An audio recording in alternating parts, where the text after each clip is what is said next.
In a similar fashion to the idea on your planet, in your technology, as when you create a bow shock, when you go through the sound barrier, the idea of this date in your year of 2012, this winter solstice date of December 21st, represents the crossing of a threshold, the pushing through of a boundary of a bow shock wave.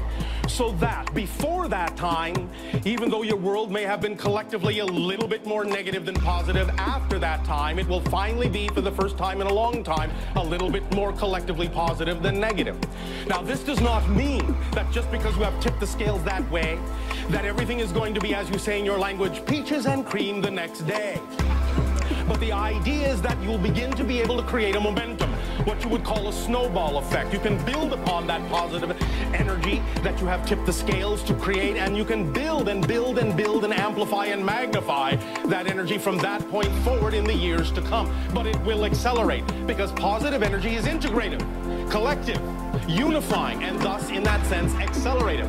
Whereas, of course, negative energy is segregative, separating, deunifying, deconstructing, and thus then, by unifying yourself, by crossing that threshold, you'll create more of a momentum and make it more available, more capable of being tapped into, more accessible for more people on your planet to tap into the positive vibration and allow themselves to raise their frequencies to be representative of who they truly are more and more every day from that point forward. Doesn't mean you can't do it now. Doesn't mean you haven't been doing it. The idea of this transition has been going on for quite some time, as many of you know, and will continue for quite some time, but it will, as we say, begin to accelerate. So more synchronicity, more of the symptoms of the idea of this transformation will begin to pop up in your lives. Malleability in space and time, the idea of things just popping into your life exactly when they need to be there.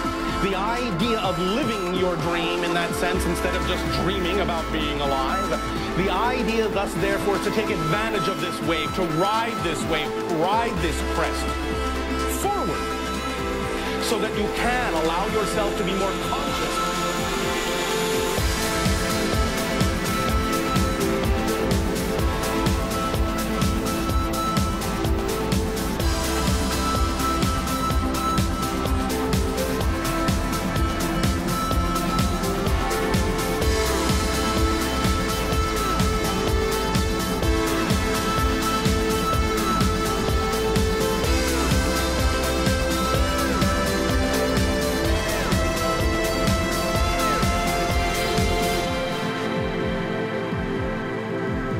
So it's not about learning to manifest, it's about manifesting the idea, the design, the experience, the parallel reality that you prefer to manifest consciously, rather than allowing your reality to be attracted to you by your unconscious beliefs, by your fears, by your doubts, by your hesitations, by your belief in lack of self-worth, which has no place in the idea of a positive frame of reference.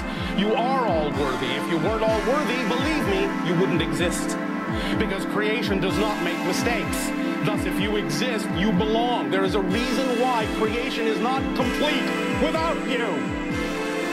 Stop arguing with creation about your worth. Take it at its word. If you exist, you deserve to exist. And if you deserve to exist, you deserve to be who you are as fully as you possibly can.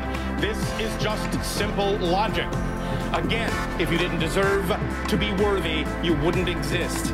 For there would be no reason for your existence, and all that is would be complete without you. But if you're here, it knows that without you, it is not complete. So be in that vibration, live in that vibration, know that that vibration is your birthright. It's the right of you as a spirit, as a soul, as a being that is eternal and infinite. For you will always exist. You may change forms, but you will always exist. Because existence is the only quality that creation has on its fundamental level. That which exists can never become that which does not. Non-existence is a completely different idea, and all the things that will never exist already fill up non-existence, and there's no room in non-existence for the things that exist.